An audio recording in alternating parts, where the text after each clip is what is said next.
I'm very happy. And to break the ice, first thing I just wanted to ask, అంటే ఏం right no జీవితంలో ఏం జరుగుతుందో చెప్పండి ఫస్ట్. ఇప్పుడు అసలు ఏం జరుగుతుంది, what's happening in life? Intro జరుగుతున్నది, ఇంట్రో జరుగుతుంది, పక్కన డైరెక్టర్ మైండ్ లో పోస్ట్ ప్రొడక్షన్ జరుగుతుంది, ప్రొడ్యూసర్ మైండ్ లో రిలీజ్ డిస్ట్రిబ్యూషన్ జరుగుతుంది. ఇంతే. మా మైండ్ లో టెన్షన్ సార్, మీకు టెన్షనా సార్? అసలు మీకు టెన్షన్ సార్, ఏం జరుగుతుంది జీవితంలో ఈ సినిమాతో పాటు, సినిమా కాకుండా పర్సనల్ లైఫ్ లో ఏం జరుగుతుంది? నార్మల్ అంత నేను అడగలేదు సార్. నేను జీవితంలో ఏం జరుగుతుంది అంటే నార్మల్గా ఇప్పుడు మార్నింగ్ ఇలా నార్మల్గా చెప్పచ్చు, అంత నేనేం అడగలేదు. నార్మల్గా జీవితం జరుగుతూ ఉంది అంతే. అది దాని బదులు పర్సనల్ లైఫ్ ఆన్సర్ సూపర్. ఇదైతే sir, house stress, house everything going around the film, what's happening right now? ఏం అదే సినిమా చేసాం, సో పోస్ట్ ప్రొడక్షన్ వర్క్ జరుగుతూ ఉంది, Okay. ప్రమోషన్స్ జరుగుతున్నాయి. ఎంత కష్టపడి సినిమా చేసిన తర్వాత దాన్ని ఎలా పుష్ చేయాలి చూస్తాం అంతే.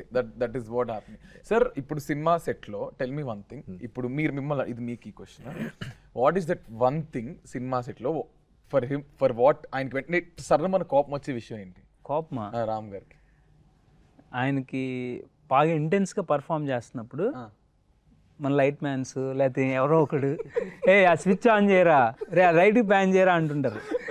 అప్పుడు ఆయన ఇరిటేట్ అవుతారు. జరుగుతున్నప్పుడు అందరూ అంటే లైక్ 200 పీపుల్ కాన్సన్ట్రేట్ చేసి ఒక్క షాట్ కోసం చేస్తూ ఉంటాం.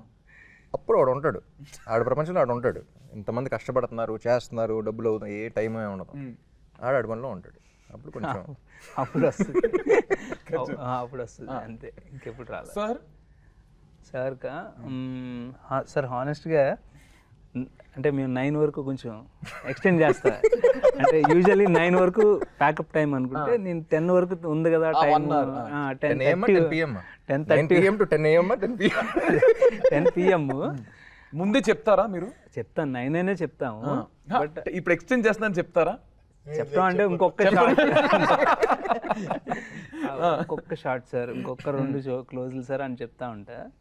అప్పుడు అయ్యిందా ఇంకేమన్నా ఉందా అని అడిగి ఒక క్వశ్చన్ ఉంటుంది అంతే. అది మరి అంత కోపంగా కూడా ఉంటుంది అట్లే, because he's being a director, I think he understands it. Sir, ఇప్పుడు మీరు అంటే యూ కీప్ సెట్కి వెళ్ళడం, యూ కీప్ విజిటింగ్, సో మీకు ఎలా అనిపించింది this entire process of doing this film? ఇది అందరూ ఇష్టపడి చాలా ప్రేమతో చేసిన సినిమా అండి. It is a very very beautiful moment. ఈ సినిమా గురించి ఏమైనా మాట్లాడినా, ఈ సినిమా గురించి సెట్కి వెళ్ళినా, ఈ సినిమా గురించి ఏం చేసినా సరే అదొక బ్యూటిఫుల్ మూమెంటే.